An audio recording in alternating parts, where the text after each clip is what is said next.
मेरा अधिकार, मैं चुनूंगा अपनी सरकार।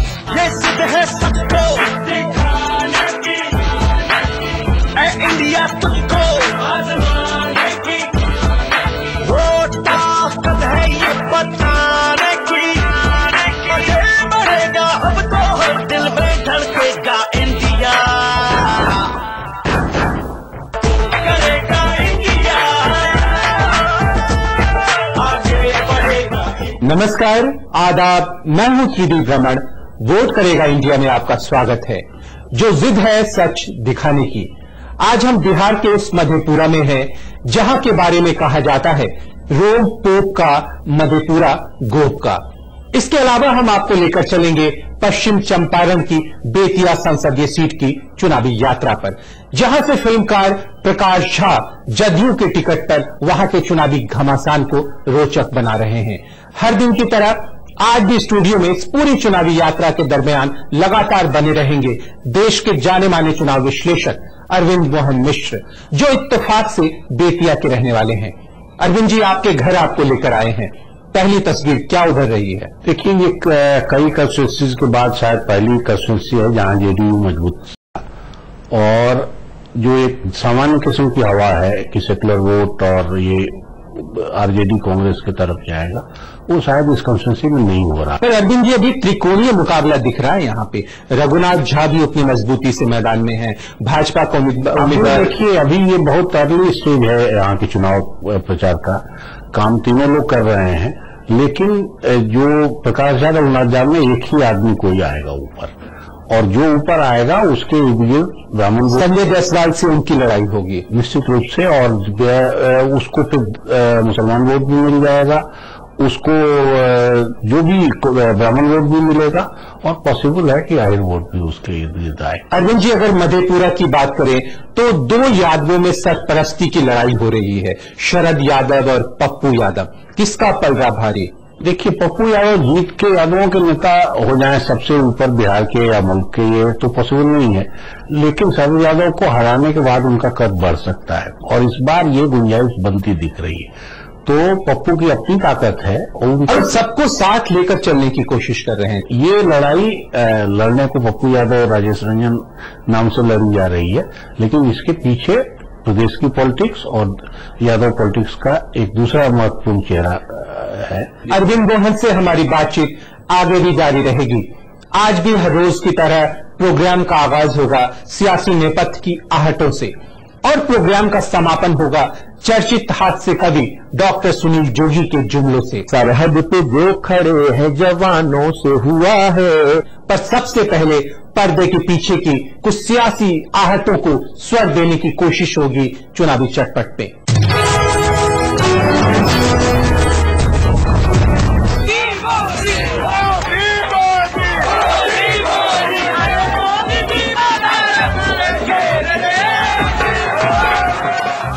वाराणसी से नॉमिनेशन के वक्त मोदी के रोड शो ने तमाम इंतखाबी हिसाब किताब को उलट पुलट कर रख दिया है। मुखालिफिन को इस बात का जरा भी इल्म नहीं था कि मोदी जुमेरात को इतना बड़ा सियासी दांव खेलने जा रहे हैं, जिसका तमाम न्यूज चैनलों ने बराह रास्त नश्र किया। मुल्क भर में खत्म हो रहे 117 सीटों के इंतखाब पर इतना ज्यादा असरअंदाज होगा। सियासी तजिया निगारों का मानना है कि ईस्टर्न यूपी की 33 लोकसभा सीटें, खासकर चंदौली, मिर्जापुर, इलाहाबाद, जौनपुर, गाजीपुर, बलिया, भदोही, रॉबर्ट्सगंज और आजमगढ़ सीटों पर मोदी के रोड शो ने सारा हिसाब किताब बदल कर रख दिया है, क्योंकि फिलवक्त इन 33 में से 3 सीटें ही बीजेपी के खाते में है। अब अंदाजा लगाया जा रहा है कि इन 33 में से कम 20 सीटें भगवा रंग में रंग सकती हैं। इसे मोदी की एक बड़ी कामयाबी के तौर पर निशानजद किया जा सकता है। आज हम मधेपुरा की चुनावी यात्रा पर हैं, इस दफे जहां राजद के पप्पू यादव और जदयू अध्यक्ष शरद यादव के बीच सीधी चुनावी भिड़ंत लगती है। मधेपुरा के बारे में कहावत मशहूर है, रोम पोप का और मधेपुरा गोप का। जैसा कि जाहिर है कि बिहार के मधेपुरा लोकसभा संसदीय क्षेत्र यादव बाहुल है, परिसीमन के बावजूद यादवों की यहां प्रभावशाली उपस्थिति है। तीन तरफ कोसी की जलधारा से घिरा मधेपुरा शहरी और ग्रामीण क्षेत्र है। नगरीकरण तो हो रहा है पर समस्याएं जस की तस है। बिजली, स्वच्छता, सड़क, ये सभी गंभीर समस्याएं हैं। मात्र 2 सड़कों में शहर है। जल भराव की भयंकर समस्या है। जल भराव की स्थिति लगातार बनी रहती है पर सप्लाई का पानी क्षेत्रवासियों को नसीब नहीं। जब लालू यादव रेल मंत्री थे तो उन्होंने मधेपुरा में रेल इंजन का कारखाना लगवाने की घोषणा की थी और 2012-13 में इसमें उत्पादन भी शुरू होना था पर आज तक भूमि अधिग्रहण का काम भी पूरा नहीं हो पाया है। जब नीतीश कुमार रेल मंत्री थे तब उन्होंने भी रेलवे स्लीपर कारखाना लगाने की घोषणा की थी। सब बनकर तैयार भी हुआ पर अब मशीनें जंग खा रही हैं। नीतीश ने 2004 में बड़ी रेल लाइन मधेपुरा से पूर्णिया तक चलाने की घोषणा की थी पर आज तक वो शुरू नहीं हो पाई। आम चुनाव को देखते हुए इसे मुरलीगंज से जरूर जोड़ दिया गया है। मधेपुरा की चुनावी यात्रा एक छोटे से ब्रेक से वापस लौटकर भी जारी रहेगी। सच दिखाने की जिद बनी रहेगी। आप बने रहिए हमारे साथ। हम लौट कर आते हैं पल दो पल में। पप्पू यादव के आने की संभावना देख के शरद यादव चाहते थे कि नालंदा चले जाएं। हाँ में हाँ अब नहीं मिलाऊंगा तुम्हारी, नहीं जताऊंगा सहमति अब तुम्हारी हर बात पर। अपने भीतर की हजारों असहमतियों से लड़ने की पीड़ा झेलते हुए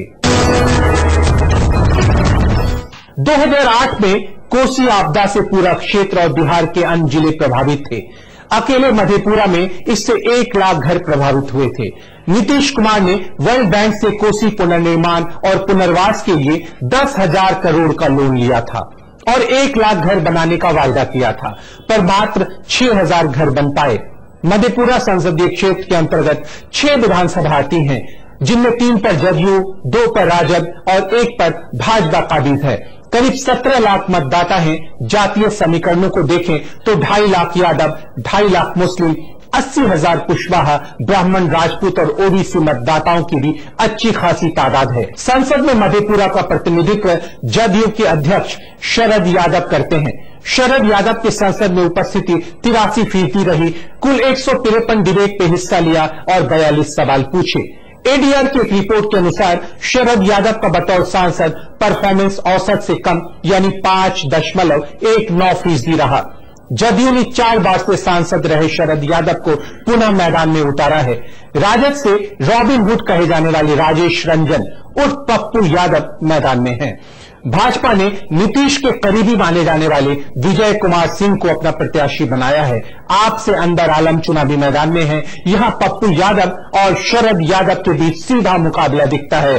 अरविंद जी, पप्पू यादव और शरद यादव सीधे भिड़ंत में। पप्पू यादव काफी दिनों से चुनावी मैदान से बाहर थे, जेल रहे, मुकदमा चला बहुत लंबा, उसके बाद निकल के आए हैं।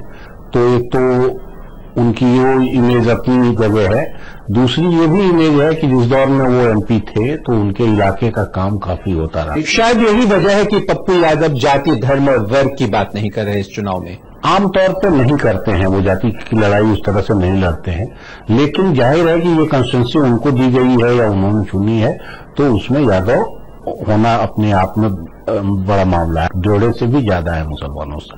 तो मुसलमान वोट की लड़ाई अपनी जगह है, लेकिन असली लड़ाई यादव वोट की ही है। और उसमें कई बार ये लग रहा है कि पप्पू यादव के आने की संभावना देख के ये चर्चा बहुत आम है कि शरद यादव चाहते थे कि नालंदा चले जाएं, ये सीट छोड़ दें।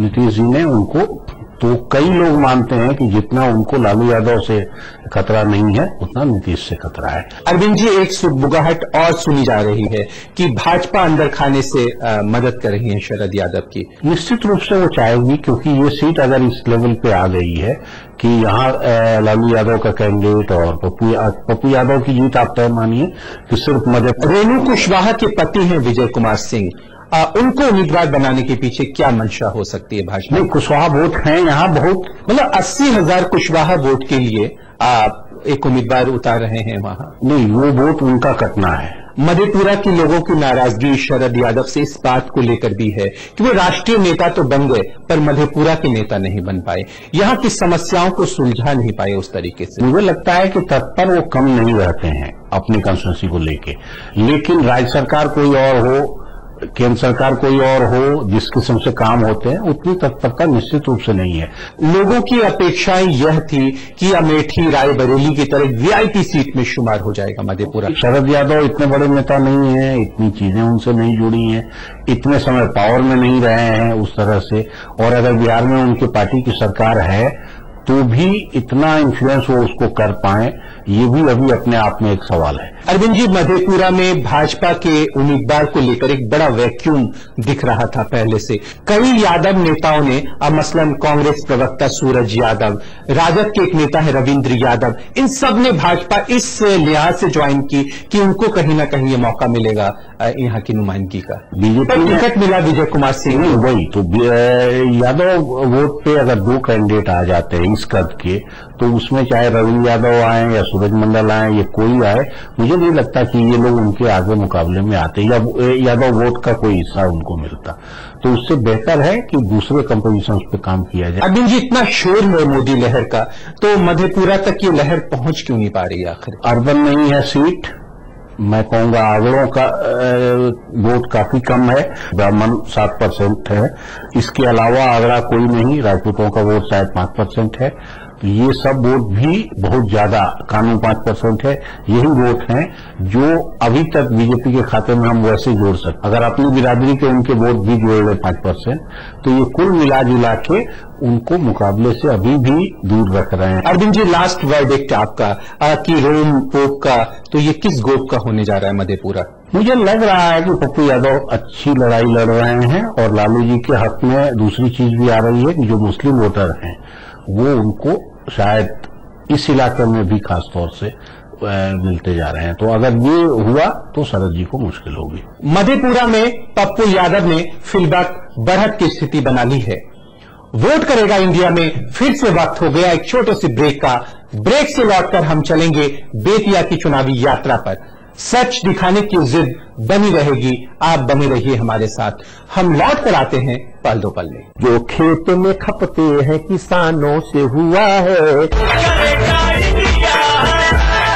रह नहीं गई अब मेरी कोई आस्था तुम्हारे प्रतीक चिन्ह की रक्षा में। तुम्हारे खोखले नारों को लेकर गला फाड़ नहीं भाजूंगा हवा में मुट्ठियां। ब्रेक के बाद आपका एक बार फिर से स्वागत है 2014 के चुनावी संघर्षों को एक नई जुबा देने वाले प्रोग्राम वोट करेगा इंडिया में, जो जिद है सच दिखाने की।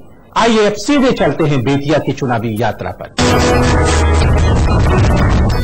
बिहार का बेतिया संसदीय क्षेत्र पश्चिमी चंपारण जिले का मुख्यालय है, ग्रामीण और पिछड़ा क्षेत्र है। 2014 के चुनावी महासंग्राम में जहां महंगाई, विकास और भ्रष्टाचार जैसे राष्ट्रीय चुनावी मुद्दे हावी हैं, वहीं स्थानीय मुद्दे सड़कें, स्वच्छ पेयजल, बिजली, स्वास्थ्य जैसे मुद्दे भी यहां मौजूद हैं।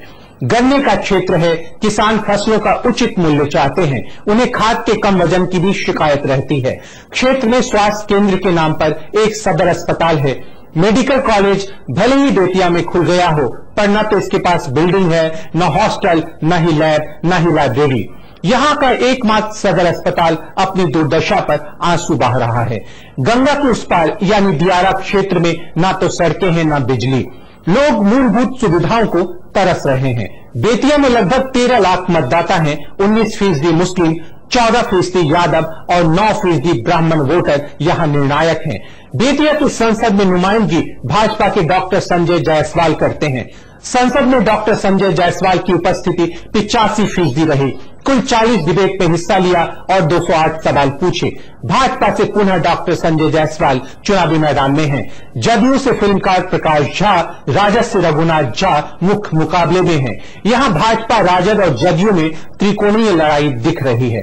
कांटे का मुकाबला है जिसमें निर्णायक भूमिका यादव और मुस्लिम वोटर निभा सकते हैं। अरविंद जी, पहली तस्वीर बेतिया की। देखिए, पहली तस्वीर मैं कहूंगा कि ये ऐसी कंस्टिट्यूंसी है जहां बीजेपी पिछड़ा होकर लड़ती है और ये पिछड़ा वोट उसको मिलते हैं बहुत ढंग से। फिर दूसरा उसको लाभ ये होता है कि मुसलमान वोट काफी ज्यादा है, तो हिंदू मुसलमान किसी न किसी सवाल पे पोलराइजेशन करके लड़ते हैं। यही संजय जायसवाल जब एमएलए का चुनाव पिछली दफे बेतिया से लड़े थे तो तीसरे या चौथे नंबर पे थे। जब पार्लियामेंट का चुनाव लड़े तो फिर बड़े मजे से जीत गए और सिर्फ यही नहीं जीते हैं, इनके पिताजी जीतते रहे हैं। अरविंद जी, इनके पिताजी लगातार जीतते रहे यहाँ से, और इनका एक नर्सिंग होम है बेतिया में, कहते हैं गरीबों का मुफ्त इलाज करते हैं। मुझे तो नहीं मालूम, मैं तो जब से जानता हूँ ये इनकी माँ, इनके पिताजी, ये सब बड़े अच्छे डॉक्टर हैं और बहुत जबरदस्त प्रैक्टिस इनका था। इनके चाचा जरूर भवानी प्रसाद जायसवाल, वो जनसंघ के पुराने कार्यकर्ता थे, वकील थे, और उन्होंने काफी मेहनत से पार्टी खड़ी की थी। संजय जायसवाल को लेकर लोगों की नाराजगी थोड़ी कम दिख रही है यहाँ। कम नहीं दिख रही, ज्यादा 5-6 दफे से यही परिवार वहां एमपी है और कोई ढंग का काम नहीं हुआ है। जो भी इलाके के काम पड़े हुए हैं, जब से हम बच्चे हैं तब से यही सुन रहे हैं कि ये राज की जमीन है, इस जगह फैक्ट्री आने वाली है, इसमें रेलवे का क्या बनने वाला है, इसमें स्ट्रीट, वो सारी चीजें जस का तस। अब हम लोगों का बाल पक गया, अब हमारे बच्चे बड़े हो गए, इसके बावजूद कुछ भी।